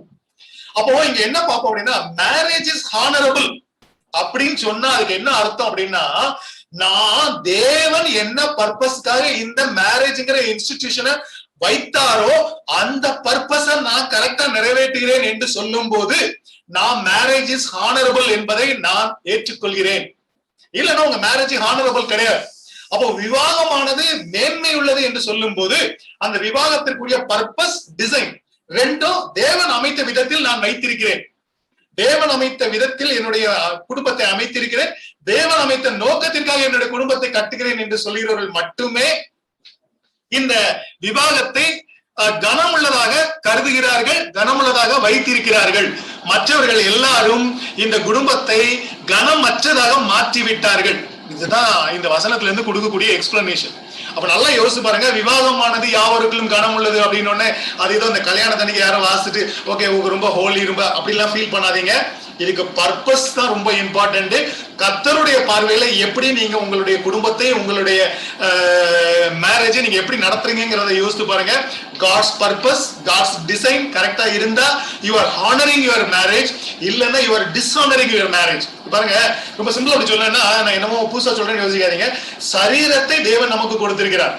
சரீரமாகிய பாண்டத்தை கனமுள்ளதாக நம்ம பயன்படுத்தணும்னு சொல்லியிருக்கு. அதுக்கு என்னன்னு கேட்டாச்சுன்னா, லெஜிட்டிமேட்டா எது சரியானதோ அந்த காரியத்துக்கு நம்ம பயன்படுத்தணும். தவறான விதத்திலே நம்முடைய சரீரத்தை நம்ம கொண்டு போனா தன் சரீரத்தை கனவீனப்படுத்துகிறார். அதேதான் மேரேஜ். மேரேஜை கர்த்தர் எதற்காக உருவாக்கினாரோ அதற்காக அந்த மேரேஜ் இருந்துச்சுன்னா அது ஹானரபிள். எந்த காரணத்துக்காக கர்த்தர் அந்த மேரேஜ் உருவாக்கினாரோ அது நிறைவேறாமல் மற்ற காரியங்கள் நிறைவேறினால் அது கனவீனப்படுத்துவது. அப்போ விவாகமானது யாவருக்குள்ளும் கனமுள்ளதா இருக்க கடவுது என்று சொன்னால், கிறிஸ்தவ குடும்பங்கள் தேவன் நியமித்த அந்த பர்பஸை நிறைவேற்ற வேண்டும் என்கிற காரியத்தில் நம்ம முக்கியத்துவம் கொடுக்க வேண்டும் என்று சொல்லி நம்ம பார்க்கிறோம். ஓகே, டிஸ்கனெக்ட் ஆனா தயவு செஞ்சு ரீஜாயின் பண்ணிருங்க. இன்னும் கொஞ்சம் ஸ்லைட்ஸ் வச்சிருக்கிறேன். அந்த அடுத்த பகுதி அது ரொம்ப ஷார்ட்டா முடிச்சிடும். இதான் முக்கியமான பகுதி. Please rejoin when it disconnects. Okay, திரும்ப கட்டானா கனெக்ட் ஆயிருங்க. அடுத்த பகுதிக்கு வருவோம். விவாக மஞ்சம் அசூசிப்படாததாயும் இருப்பதாக. இப்போ மேரேஜ் அப்படின்னு சொன்ன உடனே, அந்த மேரேஜ் கான்டெக்ட்ல எல்லாருக்கும் தெரியும், அங்க வந்து செக்ஸ் இல்லைன்னா உடல் உறவு அப்படின்னு ஒண்ணு இருக்குது. ஓகே, அது எல்லாருக்கும் தெரியும். இங்க வந்து அது ரொம்ப அழகாக விவாகம் மஞ்சம் என்கிற வார்த்தையிலே அதை கொண்டு போயிருக்கிறார்கள். Okay, right, perfect. இதுதான் அந்த சொல்லுங்க. அப்போ விவாகம்னா விவாகம் மஞ்சமா அப்படின்னு கேட்டீங்கன்னா இல்ல. விவாகம் என்பது ஒரு பெரிய விஷயம். அதுக்குள்ள இருக்கக்கூடிய ஒரு சின்ன விஷயம் தான் இந்த விவாக மஞ்சம். இது ஒரு சின்ன பார்ட். ஓகே, இதை பத்தி ஒரு முக்கியமான ஒரு காரியத்தை நீங்க சொல்ல வேண்டியதாக இருக்கிறது. Okay,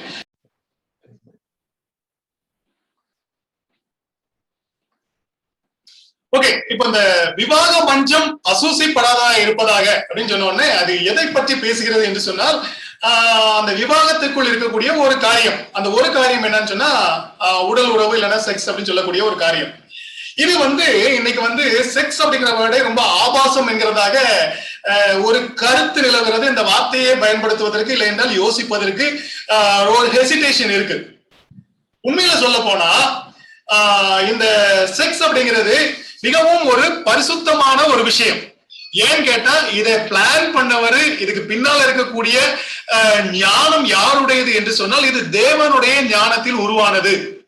okay, sex is holy, pure and godly அப்படின்னு நான் சொல்வேன். அப்ப செக்ஸ் அப்படிங்கிறது தவறான விஷயமான இல்லவே இல்லை. ரொம்ப நல்ல விஷயம், ரொம்ப பரிசுத்தமான ஒரு நல்ல தேவனுக்கு பிரியமான ஒரு காரியம். எப்போ அப்படின்னு கேட்டாச்சுன்னா, தேவன் உருவாக்குன அந்த பர்பஸை நிறைவேற்றுவதற்கு அந்த பவுண்டரிக்குள்ள, அந்த எல்லைக்குள்ள இருக்கிற வரைக்கும் அது வந்து ஹோலி. காட் தான் டிசைன் பண்ணாரு. டெவில் வந்து கண்டுபிடிச்ச கண்டுபிடிப்பே கிடையாது. தேவனுடைய ஒரு ஆசீர்வாதம், ஒரு கண்டுபிடிப்பு, ஒரு கிஃப்ட் தான் இந்த செக்ஸ். அதனால இது ரொம்ப நல்ல காரியம். ஆனா என்ன நடந்தது என்று சொல்லி பார்த்தா, டெவில் வந்து இத வந்து பெர்வர்ட் பண்ணிட்டான். அதை வந்து அதனுடைய பர்பஸ் எல்லாத்தையுமே கெடுத்து குட்டிச்சோடாக்கி வேற மாதிரி மாத்திட்டான்.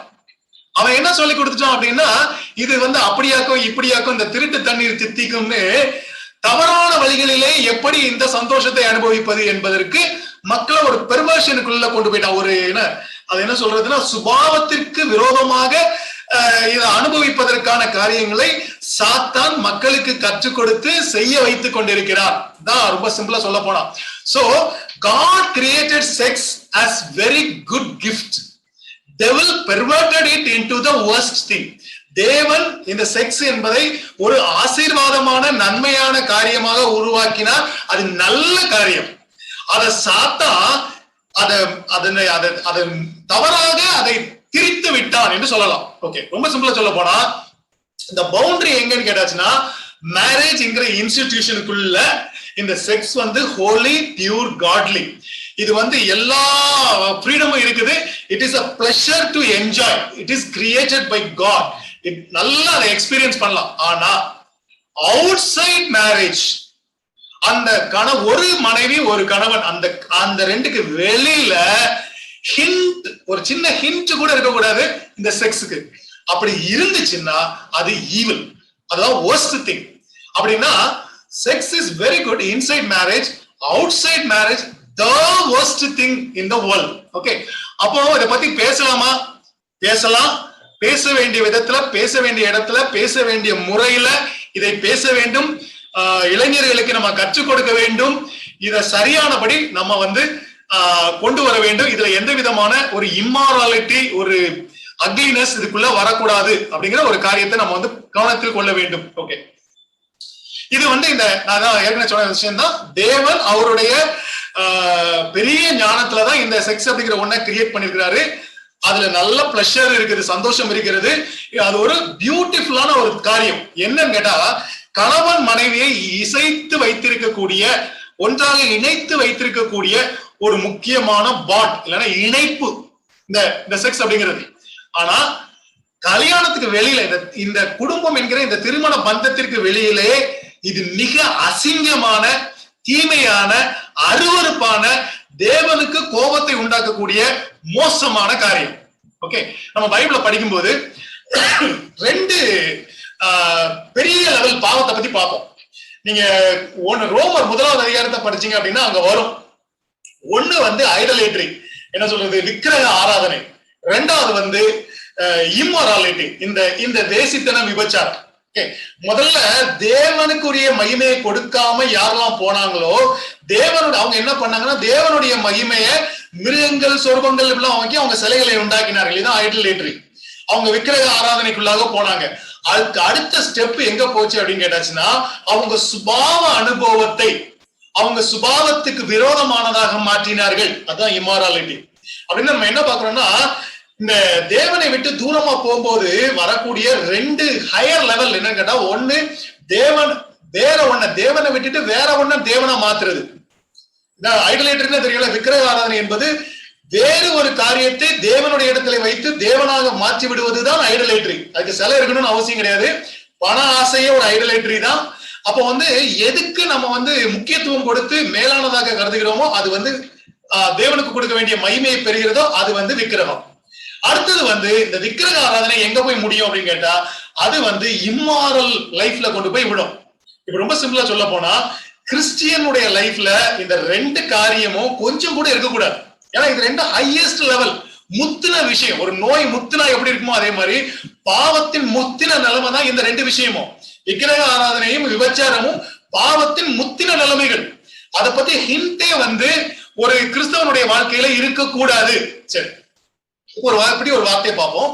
ஒரு ஸ்திரியை இச்சையோடு பார்க்கிற எவனும் தன் இருதயத்தில் அவளோட விபச்சாரம் செய்தாயிற்று. எல்லாருக்கும் தெரிஞ்ச வசனம், மத்தேயு 5:23.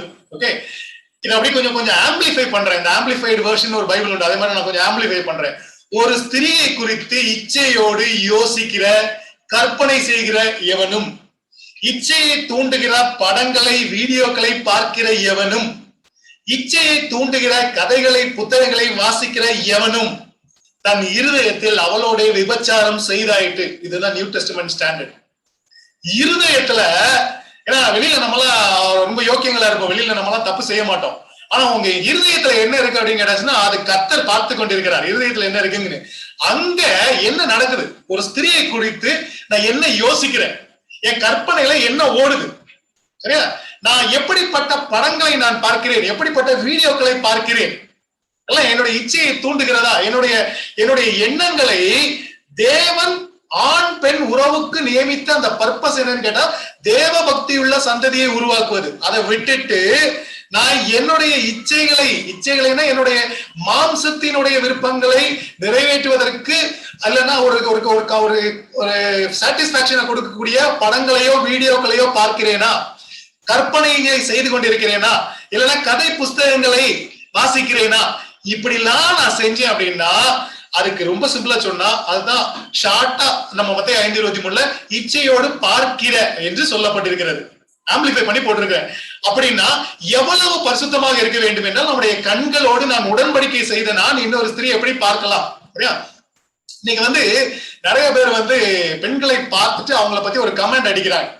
ரொம்ப சிம்பிளா சொல்ல போனா, ஒரு பெண்ணை பார்த்து, ஒரு ஆப்போசிட் செக்ஸை பார்த்துட்டு அவங்கள்ட்ட பேசும்போது நீ அழகா இருக்கன்னு சொல்லணும்னு அவசியமே கிடையாது. அப்படி யாராவது சொன்னாங்க அப்படின்னா, எனக்கு தெரிந்த அளவுல வந்து இந்த பெண்களை வசீகரம் செய்வதற்கு விரும்புகிறவர்கள் தான் ஒரு பெண்ணை பார்த்து நீ அழகா இருக்கன்னு சொல்லுவாங்க. ஏன்னா நிறைய கதைகள் வாசிட்டேன். இந்த பேஸ்புக்ல வந்து நீ அழகா இருக்கன்னு ஒருத்தன் கமெண்ட் போட்டானா அதுல இருந்து ஆரம்பிச்சதுதான் அவன் வந்து அவன் கூட ஓடி போய் அவன் அவளை கொலை பண்ணி என்னெல்லாமோ விஷயங்கள்லாம் நடக்குது. எங்க இருந்து ஆரம்பிக்குதுன்னா நீ அழகா இருக்க. சபைக்குள் இருக்கிறவர்கள் இப்படி ஒரு பெண்ணை பார்த்து காம்ப்ளிமெண்ட் அப்படிங்கிற ஒரு நல்ல ஃபேஷனான வேர்ட்ல சொல்லலாமா? சொல்ல வேண்டிய அவசியம் இல்லை. இப்படி ஒரு பெண்ணோடு கூட பேசுகிறது எதுக்கு? அவளுடைய அழகை நீங்க போய் எவாலுவேட் பண்ணணும், தேவையே இல்லையே. எல்லா ஸ்திரீகளும் தேவன் அழகாத்தான் படைச்சிருக்கிறாரு. அவங்க இருதயத்துல இருக்கிற தேவ பக்தி தான் அழகை தவிர வெளியில இருக்கிற சரீர அழகை குறித்து யாரும் பேச வேண்டிய அவசியம் இல்லை. அப்படின்னா ஒரு ஸ்திரீயை எப்படி பாக்குறீங்க?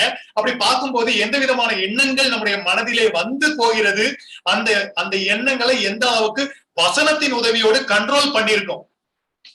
நிறைய குடும்பங்களை நான் பார்த்திருக்கேன். தான் ஒய்ஃப ரோட்ல போற பொம்பளைங்க கூட ஒப்பிட்டு அத ஒய்ஃப் கிட்டயே டிஸ்கஸ் பண்றது. இத மாதிரி அசிங்கம் அருவருப்பு உலகத்திலேயே கிடையாது. இது ஒரு கிறிஸ்தவம் பண்ணலாமா? கிறிஸ்தவங்க தான் பண்றாங்க. அதை கேட்டுட்டு தான் நான் சொல்லிட்டு இருக்கேன். தயவு செய்து இதுவரைக்கும் நாங்க அப்படி பண்ணிருந்தோம்னா நல்லா உணர்ந்து கொள்ளுங்கள், இது விபச்சாரம். அந்த ரோட்ல போன ஸ்திரியோட நீங்க விபச்சாரம் பண்ணிட்டு வந்திருக்கீங்க. இது தேவனுக்கு ஏற்காத பாவம்.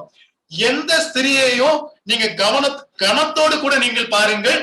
உங்களுக்கு என்று தேவன் நியமித்து உங்களுக்கு ஆசீர்வதித்து கொடுத்திருக்கிற அந்த ஸ்திரிய நீங்க அழகா பாருங்க, பார்க்க படியுங்க, இல்ல ஜோம் பண்ணி அப்படி பார்க்க கேட்டுக்கொள்ளுங்க. யாராவது இப்படி ஒரு தவறை செய்து கொண்டிருந்தால் இன்னொரு ஸ்திரியோட அழகை பத்தி நீங்க கவனிக்க வேண்டியதில்ல, பேச வேண்டியதில்ல. அது அவங்க விருப்பம், அவங்க இருந்துட்டு போறாங்க. கர்த்தருக்கு ஸ்தோத்திரம். கர்த்தர் ஏதோ ஒரு பர்பஸ்க்கு அவங்க அழகா வச்சிருக்காரு, இருக்கட்டும். அது நீங்க வந்து எவாலுவேட் பண்ண வேண்டிய வேலையே உங்களுக்கு இல்ல. இன்னைக்கு இதான் ஒரு பெரிய ஃபேஷனா போயிட்டு இருக்கு. எவா அழகா இருக்கா அப்படின்னு அழகி போட்டிலாம் நடத்தும். இது எல்லாம் சாத்தானுடைய பெர்வர்டட் திங். இதுல ஏன் நம்ம தலையிட வேண்டும்? அவன் தன்னுடைய மனைவியை நேசிக்க வேண்டும். தன் மனைவியை நேசிக்கிறவன் தன் மனைவி அழகுன்னு சொல்லுவான். என் மனைவி அழகு இல்லைன்னு சொல்றது கர்த்தருக்கு விரோதமான பாவம் என்பதை நீங்கள் நினைத்துக் கொள்ளுங்கள். கர்த்தருக்கு நீங்கள் பிரியமாக இல்லை என்பதை உணர்ந்து கொள்ள வேண்டும். இதை கண்டிப்பா நான் சொல்றேன். ஒருவேளை நான் இங்கே நம்ம கேட்டுக்கொண்டிருக்கிறவங்களுக்கு நான் வந்து இந்த ஸ்டேட்மெண்ட் சொல்லாட்டாலும் கூட ஒருவேளை அது எனக்கு தெரியாது. ஆனா நான் இதை எதுக்காக சொல்றேன் அப்படின்னா, நாளைக்கு இது யூடியூப்ல கேட்கக்கூடிய வாலிபர்களுக்கு இது கண்டிப்பா போய் சேர வேண்டிய ஒரு காரியம். இதை பேசி ஆக வேண்டும் என்பதனாலே நான் இதை பேசிக் கொண்டிருக்கிறேன். தயவு செய்து அசிங்கமான படங்களை பார்க்காதீர்கள். ஒரு நாள் நானே ஒரு மிஷினரியும் என் கூட வேலை பார்த்தா எனக்கு கீழே இருந்த ஒரு மிஷினரி, என்னுடைய இன்சார்ஜ்ல இருந்த ஒரு மிஷினரியும் நானும் தெருவழியா நடந்து போயிட்டு இருந்தோம். அப்ப அந்த மிஷினரி என்னைய பார்த்து ஒரு கேள்வி கேட்டாப்ல, மைக்கேல் அண்ணே, இந்த ரேசர் வந்து மேல் யூஸ் பண்ற ரேசர், இதுல எதுக்கு ஒரு ஃபீமேல் படம் போட்டிருக்கு அப்படின்னு அவன் என்கிட்ட ஒரு கேள்வி கேட்டான். படம் ரொம்ப, அவன் கேட்ட கேள்வி ரொம்ப இன்னோசென்டா சின்சியரா இருந்துச்சு. அப்ப அவனை நான் பார்த்தேன். அந்த கடையில இருக்கிற அந்த போஸ்டர் அவன் கிராஸ் பண்ணி முடிக்கிற வரைக்கும் கிட்டத்தட்ட ஒரு மோர் தென் மினிட் அவன் கண்ணு அந்த போஸ்டர்ல இருந்து வெளியில வரல. அவன் என்கிட்ட பேசிட்டே வரான், கேட்டுக்கிட்டே வரான். அவன் கண்ணு அந்த படத்தை ரசித்து கொண்டு இருக்கிறது. இதுக்கு என்ன அர்த்தம் பாருங்க. நீங்க தலைக்கு மேல பறக்கிற பறவையை கண்ட்ரோல் பண்ண முடியாது, ஆனா தலையில கூடு கட்ட விடக்கூடாது அப்படின்னு சொல்லி கொடுப்பாங்க. நான் இன்னொரு இன்சிடென்ட் சொல்றேன். இந்த பின்னால நான் அதை பத்தி பேசுவேன். சரி, ஓகே, நான் அதை பின்னாடி வரும்போது அந்த கண்டஸ்ட்ல சொல்லிக்கிறேன். ஓகே, அப்படியானா பாருங்க, இந்த படங்களை நீங்க பார்க்காம அவாய்ட் பண்ண முடியாது. கூடிய வரைக்கும் வால் போஸ்டர்ஸ் இந்த மாதிரி காரியங்களை எங்க இந்த இச்சைகளை தூண்டுகிற படங்கள் இருக்கோ அங்கெல்லாம் கண்ணை போக விடாதீங்க. ஆக்சிடென்ட்டை பார்த்தா திரும்பி பார்க்காதீங்க. ரெண்டாவது பார்க்கறது பாவம். முதல் முறை பார்ப்பதோ பாவம் இல்லை, அதை குறித்து யோசிப்பதும் திரும்பி அதை இரண்டாவது முறை பார்ப்பதும் பாவம். அதனால ஒரு பொண்ணு நீங்க அழகா இருக்கன்னு நீங்க பாத்துட்டீங்க அப்படின்னா பாத்துட்டீங்க, விட்டுருங்க. அதுக்கு மேல நீங்க அதை பத்தி மெடிடேட் பண்ணணும்னு அவசியம் கிடையாது. அதை பத்தி நீங்க வாயில வார்த்தைகளாக சொல்ல வேண்டும் என்று அவசியம் இல்லை. அதை அந்த பொண்ணுகிட்டே போய் நீங்க காம்ப்ளிமெண்ட் பண்ணணும்னு அவசியம் கிடையாது. இதெல்லாம் பாவத்திற்கு வித்து. இதை விட்டு நீங்க விலக வேண்டும் என்று சொல்லி கர்த்தருக்குள் நான் உங்களை கேட்டுக்கொள்கிறேன். யாராவது இப்படி இருந்தீங்க அப்படின்னு கேட்டலாம். சரி, இப்போ அடுத்த சைடுக்கு வருவோம். ஒரு மனிதன் தன்னை இச்சையோடு பார்க்க வைக்கும் விதத்தில், இல்லைன்னா யோசிக்க வைக்கும் விதத்தில் ஆடை அணிகிற, இல்லது இச்சையை தூண்டுகிற விதத்தில் பேசுகிற, நடந்து கொள்ளுகிற, செல்ஃபி படம் எடுத்துக் கொள்கிற, நடிக்கிற, அது சினிமாவோ டிராமாவோ, எவளும் இங்க நான் ஒரு விமனை பத்தி பேசுறேன், தன்னை பார்க்கணும் அப்படின்னு ட்ரெஸ் பண்ற, தான் இச்சையை தூண்டக்கூடிய விதத்துல செடேட்டிவ் அப்படின்னு சொல்லுவாங்க, பேசுற, பிஹேவ் பண்ற, போட்டோஸ் எடுத்து பேஸ்புக்ல போடுற, இல்ல ஆக்டிங்ல இன்வால்வ் பண்ணக்கூடிய எந்த ஸ்திரியா இருந்தாலும் அவ அதை பாக்குற மனுஷனை அவனை தன் இருதயத்துல தன்னுடைய விபச்சாரம் பண்ண வச்சு அவனை விபச்சாரக்காரனாக்கி இவளும் விபச்சாரக்காரி ஆகிறாள் என்பதையும் சேர்த்து சொல்ல வேண்டும். பெண்கள் ஏன் தகுதியான வஸ்திரம் உடுத்த வேண்டும் என்று சொன்னால் அது ஏன் ஃப்ரீடம் அப்படின்னு சொல்லாதீங்க, அது சாத்தான் கொடுக்கிற சாத்தானுடைய பாதை என்று சொல்வேன். நீங்க ஒரு விஷயத்தை புரிஞ்சுக்கோங்க, men are tempted by what their eyes. மனிதர்கள் எதை பார்க்கிறார்களோ அதன் மூலமாக அவருடைய உணர்ச்சிகள் தூண்டப்படும். பெண்களுக்கு அவர்கள் காதினால் கேட்கிற வார்த்தைகளும் தொடப்படும் போதும் தான் உணர்ச்சிகள் தூண்டப்படும். இதுதான் டிசைன். பெண்களுக்கு பார்க்கறதுனால உணர்ச்சிகள் தூண்டப்படாது. ஆண்களுக்கு கண்ணால பார்க்கிறது உணர்ச்சிகளை தூண்டும். அப்படின்னா உங்க ட்ரெஸ்ஸிங் எப்படி இருக்குது நல்லா யோசிச்சு பாருங்க. அந்த ட்ரெஸ்ஸிங் எதுக்கு நீங்க கண்ணாடி முன்னால நின்று அவ்வளவு சிங்காரிச்சிட்டு வர்றீங்க? ஏன்னா 4 பேர் உங்களை பார்க்கணும். என்ன பார்க்கணும்? அழகா இருக்கான்னு அவன் மனசுல யோசிக்கணும். இன்னொரு வகையில சொன்ன போனா அவன் என் கூட விபச்சாரம் பண்ணணும். அப்ப அவன் அவங்க கூட விபச்சாரம் பண்ண நீங்களும் அவங்க கூட விபச்சாரம் பண்ணிட்டீங்கன்னு அர்த்தம். அப்படின்னா உங்க ட்ரெஸ்ஸிங்க தகுதியான வஸ்திரம் ஏன் பைபிள்ல சொல்லி இருக்குது. சரியானபடி உங்களுடைய ஆடைகளை நீங்கள் அணிந்து கொள்ள வேண்டும் என்று சொல்லி பெண்களாக இருக்கிற இடத்திலும் நான் இதை கேட்டுக்கொள்கிறேன். நீங்க உடுத்துற கூட நிறைய பேருக்கு இடரலாக இருக்கிறது என்பதை நீங்கள் அறிந்து கொள்ள வேண்டும். அது உங்க உரிமை என்று நீங்கள் சொல்வதற்கு உங்களுக்கு எந்த உரிமையும் கிடையாது. உரிமை உடையவர் ஒரே ஒரு தேவன். அவர் உங்களிடத்தில் பரிசுத்தத்தை எதிர்பார்க்கிறார். அடுத்தவனுக்கு இடரலாக இருக்கக்கூடாது என்று சொல்லப்படுகிறது. அப்படின்னா அவன் இடறிட்டான்னா அது அவன்பாடு இல்ல, அவனை இடர வச்ச நீங்க விபச்சாரம் பண்ணிட்டீங்க அப்படின்னு இந்த வசனத்துக்கு அடுத்த சைடு இருக்குது. அதனால இந்த வசனத்தை நம்ம கொஞ்சம் கவனமாக பார்க்கணும். அப்ப உமனை பத்தி நான் என்ன சொல்ல அப்படின்னா, உங்கள் ஆடைகள் எப்படி நீங்கள் தேர்ந்தெடுக்கிறீர்கள், எப்படி நீங்கள் அணிந்து கொள்கிறீர்கள் என்பதில் கவனமாக இருங்கள். இல்லை என்றால் நீங்கள் தேவனுக்கு கணக்கு கொடுக்க வேண்டும். நீங்கள் அநேகரை பாவத்திலே விழ வைக்கிறீர்கள், நீங்களும் விபச்சாரத்தில் ஈடுபடுகிறீர்கள். நீங்க கண்ணாடியை பார்த்துட்டு நான் செடேட்டிவா இருக்கிறேன், நான் கவர்ச்சியாக இருக்கிறேன் என்ற எண்ணத்தோடு நீங்க வீட்டுல இருந்து ஸ்டெப் அவுட் பண்ணீங்கன்னா நீங்க பாவம் செய்றீங்க. நான் என்னை பார்க்கிறவர்கள் என்னிலே தேவனை பார்க்கக்கூடிய அளவுல நான் என்னுடைய ட்ரெஸ் பண்ணியிருக்கேன் அப்படின்னு சொல்லிட்டு நீங்க வீட்டை விட்டு வெளியில வந்தீங்கன்னா நீங்க தேவனுக்கு மகிமையாக பரிசுத்தமாக வாழ்கிறீர்கள். ரெண்டு செக்ஸ்க்கும் நான் இது பொருத்தமா சொல்றேன். இதை நான் சொல்லிட்டு இருக்கும்போது ஒரு காரியத்தை நான் நினைவு கூறுகிறேன். எது தகுதியான வஸ்திரம் என்பது கேள்வியே கிடையாது. நீங்க சுடிதார் போடுறீங்களோ சாரி கட்டுறீங்களோ அது எனக்கு பிரச்சனை கிடையாது. அந்த சுடிதார் எப்படி தைக்கப்பட்டிருக்கிறது, அந்த சேலை எப்படி அணியப்பட்டிருக்கிறது என்பதுதான் கருத்து. ஒரு நாள் ஒரு பெந்தைகோஸ்தை சபையில உட்கார்ந்து இருந்தேன். அந்த சபையில பெந்தைகோஸ்தை சபை பாஸ்டருடைய ஒரு மனைவி, அங்க ஒரு 4-5 பேர் இருந்தாங்க. ஒரு பாஸ்டருடைய மனைவி ஒயிட் சாரி கட்டியிருந்தாங்க. அந்த அளவுக்கு கவர்ச்சியா அந்த சேலையை கட்ட முடியுமான்னு அவங்ககிட்ட இருந்துதான் படிக்கணும். அப்ப நான் அதை ரசிச்சேன்னா அப்படின்னு கேட்டீங்கன்னா இல்ல, நான் ஆக்சிடென்ட்ல ஒரு தடவை பார்த்தேன். பார்த்த உடனே நான் யோசித்தேன், இப்படி கட்டுறதுக்கு இவங்க வெள்ளை சிலையை கட்டாம இருக்கலாமே அப்படின்னு கண்ணை திருப்பிக்கிட்டேன். ஓகே, அப்படின்னா சேலை கட்டுறது ரொம்ப நல்ல ட்ரெஸ், சுடிதார் போடுறது தப்பு, ஜீன்ஸ் பேண்ட் போடுறது தப்பு அப்படின்னா நான் டிசைன் பண்ண வரல. ஆனா நீங்க போட்டிருக்க விதம், நீங்க தைத்திருக்கிற விதம் உங்களோட உடலை ஆபாசமாக வெளியே காட்டுகிறதா இல்ல கனமுள்ளதாக உங்களை காட்டுகிறதா? சேலைய அருவருப்பா அசிங்கமா செக்ஸியா கட்ட முடியும் என்பது எல்லாருக்கும் தெரிந்த விஷயம். அப்படின்னா நீங்க எப்படி ஹானரபிளா டிசைன் பண்ணிருக்கீங்க? இன்னைக்கு உலகத்துல இருக்கிற எல்லா மாடல்கள் என்று சொல்லி அட்வர்டைஸ்மெண்ட்ல வர்றவங்க, டிவில வர்றவங்க, விளம்பரத்துல வர்றவங்க எல்லாரும் அவங்கள நீங்க ஃபாலோ பண்ணிட்டீங்கன்னா அது அருவருப்பான ஒரு காரியம். அப்படின்னா உங்களுக்கு தெரியணும் எப்படி ட்ரெஸ் பண்ணணும்னு. ஒருவேளை நீங்க பெற்றோர்கள் இருந்தீங்கன்னா உங்க பிள்ளைங்களுக்கு, ஸ்பெஷலா உங்களுடைய வாலிப பிள்ளைங்களுக்கு ட்ரெஸ் எடுத்து கொடுக்கும்போது தயவு செய்து கவனம் எடுங்கள். கண்ட இடத்துல எல்லாம் கையில, கழுத்துல, முதுகுல எல்லாம் ஓட்டைகள்லாம் பெருசா போட்டு நீங்க போடுறது எதுக்கு அந்த ட்ரெஸ் போடுறீங்க? இது கர்த்தருக்கு விரோதமான பாவம் என்பதை மட்டும் நான் சொல்ல விரும்புறேன். எனக்கு இதுல எந்த பிரச்சனையும் கிடையாது, நான் திரும்பிக்குவேன். ஆனா உங்க பிள்ளைய நீங்க விபச்சாரம் பண்ண வைக்கிறீர்கள். நீங்களே அப்படி ட்ரெஸ் போடுறதா இருந்தா தயவு செய்து அதை மாற்றிக்கொள்ள வேண்டும். ஏன்னா நம்மளுடைய ஒரே பர்பஸ், தேவன் ஆணையும் பெண்ணையும் உருவாக்கினதின் பர்பஸ் தேவபக்தி உள்ள ஒரு சந்ததியை உருவாக்குவதற்கு, இச்சைகளை உருவாக்குவதற்கு அல்ல என்கிற ஒரு காரியத்தை ரொம்ப அழுத்தமா இந்த இடத்துல நான் சொல்லிக்கிறேன். அப்படின்னா இந்த விவாக மஞ்சமானது யாவருக்குள்ளும் அது அசூசிப்படாதது இருப்பதாக அப்படின்னா உடனே எங்கேயோ போய் ஒரு இன்டர்பிரேஷன், சின்ன இன்டர்பிரேஷன் போறீங்க. விபச்சாரத்தை பத்தி மத்தேயு 5:23 சொல்லப்பட்டிருக்கு. அதுக்குள்ள எக்ஸ்பிளனேஷனா தான் இந்த 2 ஸ்லைட்ல நான் பேசினேன். தயவு செஞ்சு இந்த காரியங்களை வாலிபர்களிடத்தில் பகிர்ந்து கொள்ளுங்கள். ரொம்ப கவனம் தேவை. சிலவங்க என்ன சொல்றாங்கன்னா, சர்ச்சுக்கு வரும்போது தகுதியான வஸ்திரத்தை உடுத்திட்டு வா, அப்ப மத்த இடத்துக்குலாம் நீ போய் பாவம் செய்யலாமா? 7 நாளும் 24 மணி நேரம் நீங்கள் வீட்டில் இருந்தாலும் வெளியில் போனாலும் உங்களுடைய ஆடை உங்களுக்கு கனமுள்ளதாக இருக்க வேண்டும் என்று சொல்லி நீங்கள் கற்றுக்கொள்ள வேண்டும். சரியா? ஓகே, இங்க பாருங்க, நீதிமொழிகள் 6ஆம் அதிகாரத்துல இருந்து சில வசனங்களை போட்டிருக்கேன்.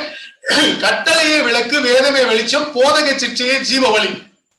இந்த பைபிள் இருக்க வேர்ட் ஆஃப் காட், அதை ஏன் தியானித்துக் கொண்டே இருக்க வேண்டும் என்று சொன்னால், அது என்ன பண்ணும்னா உன்னை துன்மார்க்க ஸ்திரிக்கும் இச்சகம் பேசும் நாவையுடைய பரஸ்திரிக்கும் விலக்கி காக்கும்.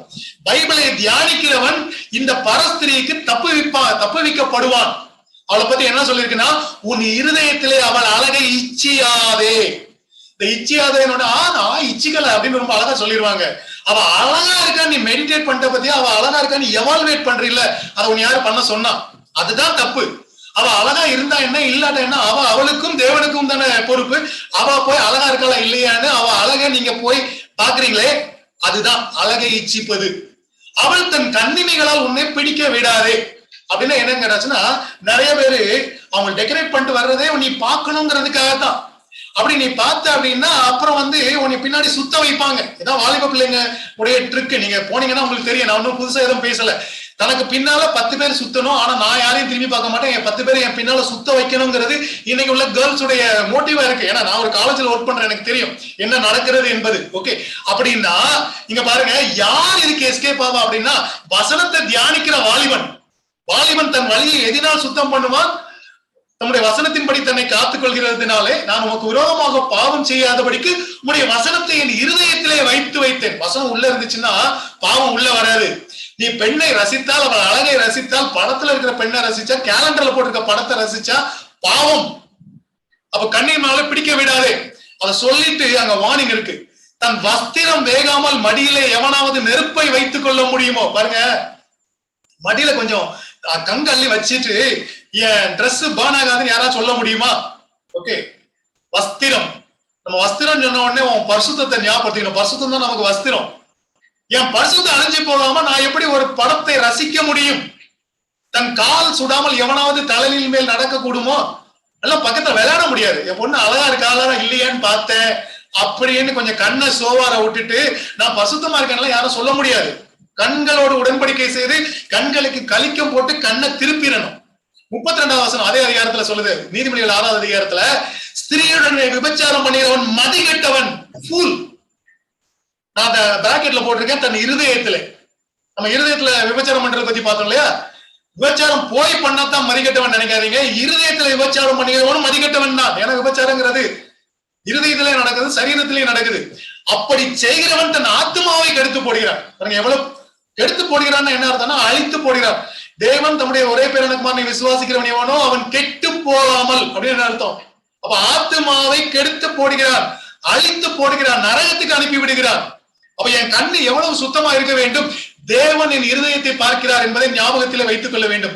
இந்த விபச்சார பாவத்தை பத்தி நம்ம கொரிந்தியர்ல வாசிக்கும் போது, எல்லா பாவமும் சரீரத்துக்கு வெளியில செய்யப்படுகிறது, விபச்சாரம் மட்டும் சரீரத்துக்குள்ளே செய்யப்படுகிறது என்று சொல்லப்பட்டிருக்கிறது. ரொம்ப கவனமாக இருக்க வேண்டும். சரி, இந்த ஒரே ஒரு காரியத்தை மட்டும் நான் சொல்லி இதோடு நான் முடித்துக் கொள்கிறேன். இன்னைக்கு எங்க திரும்பினாலும் போன் அப்படின்னு ஒண்ணு இருக்கு. இட் இஸ் த கிரேட்டஸ்ட் என்ன சொல்றது, மணி ஃப்ளோயிங் இண்டஸ்ட்ரின்னு சொல்றாங்க. இந்த போன்ங்கிற வேர்டு எல்லாருக்குமே தெரிஞ்சிருக்கணும். இது என்ன சொல்றது, ஆபாச படங்கள். இன்னைக்கு நீங்க இன்டர்நெட்டுக்குள்ள போனீங்கன்னா இதுக்கு அளவே கிடையாது.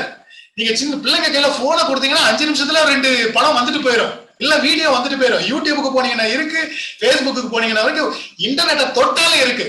It is the flourishing business. Okay, இப்பதான் யாரோ ஒருத்தர் பாம்பேல ஒரு பெரிய ஆளை அரெஸ்ட் பண்ணாங்கன்னா நியூஸ்ல வாசித்தேன்.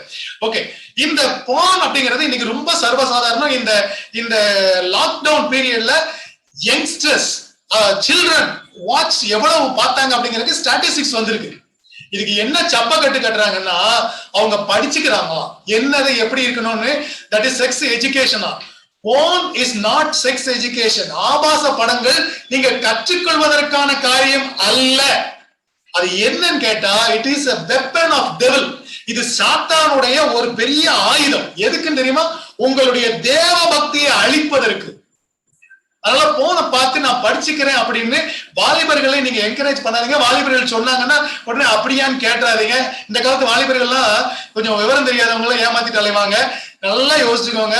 Very strong statement. Porn is not meant for educating, it is for eradicating the godliness. அப்படின்னா ரொம்ப கேர்ஃபுல்லா இருக்கணும். அது நம்ம பக்கத்திலே வரக்கூடாத அளவுக்கு நம்ம அதை தூரத்துல வைக்கணும். ஏன்னா பக்கத்துல வந்துச்சுன்னா அது நம்ம அசுத்தப்படுத்தி விடும். இந்த வசனம் எப்படி முடியுதுன்னு பாத்தீங்கன்னா, இந்த 4வது வசனம் எப்படி முடியுதுன்னா, வேசி கள்ளரையும் விபச்சாரக்காரரையும் தேவன் நியாயம் தீர்ப்பார். பைபிள் ரிப்பீட்டடா வந்திருக்கும். நீங்க வெளிப்படுத்தல் கடைசி அதிகாரத்துக்கு போனா கூட இந்த ஸ்டேட்மெண்ட் அங்க இருக்கு. அப்போ தேவன் விரும்பாத ஒரு காரியம் இந்த மேரேஜ்ங்கிற ஒரு பெரிய நோக்கம் உள்ள ஒரு பெரிய பண்டில். சரி, அதுக்குள்ள நிறைய விஷயம் இருக்கு. நம்ம அதை ரொம்ப அனலைஸ் பண்ணல. மேரேஜை எப்படி கனமுள்ளதாக நம்ம பாத்துக்கிறது மட்டும்தான் பார்த்தோம். அதுக்குள்ள இருக்கக்கூடிய ஒரு ஏரியா வந்து செக்ஸ். அந்த ஏரியால தப்பு பண்ணக்கூடாது அப்படிங்கறதுதான் அடுத்த ஸ்டேட்மெண்ட்ல பார்த்தோம். ஏன்னு கேட்டா தேவன் நியாயம் தீர்க்கக்கூடிய ஒரு காரியம் அது அப்படிங்கிற ஒரு காரியம் அங்க சொல்லியிருக்கிறார். ஓகே, நீங்க அப்படியே யோசித்து பாத்தீங்க அப்படின்னு கேட்டீங்கன்னா ரொம்ப அழகா இந்த 4 வசனங்கள்ல எப்படி அன்பு கூற வேண்டும், எப்படி அந்நியரை உபசரிக்க வேண்டும், அப்படியே அந்த காரியங்கள் அப்படியே அவர் சொல்லிட்டே வரும்போது அவர் இந்த காரியத்தையும் இங்கே கொண்டு வந்து முக்கியமான ஒரு காரியத்தை நிறுத்தி இருக்கிறார். எப்படிப்பட்ட பரிசுத்தம் இருக்க வேண்டும், குடும்பத்தை எப்படி கட்ட வேண்டும் என்று சொல்லி இங்கே சொல்லியிருக்கிறார். அடுத்த வசனத்திலையும் தொடர்ந்து இந்த காரியங்களை குறித்து நம்முடைய வேல்யூ சிஸ்டம் எப்படிங்கிறத தேவன் சொல்லிக் கொண்டு வருகிறார். நம்ம அடுத்த ஸ்டடியில கண்டினியூ பண்ணுவோம். இந்த ஸ்டடியை இன்னைக்கு இங்க க்ளோஸ் பண்ணிடுவோம். நம்ம ஜெபித்து நிறைவு செய்யலாம். கிருபை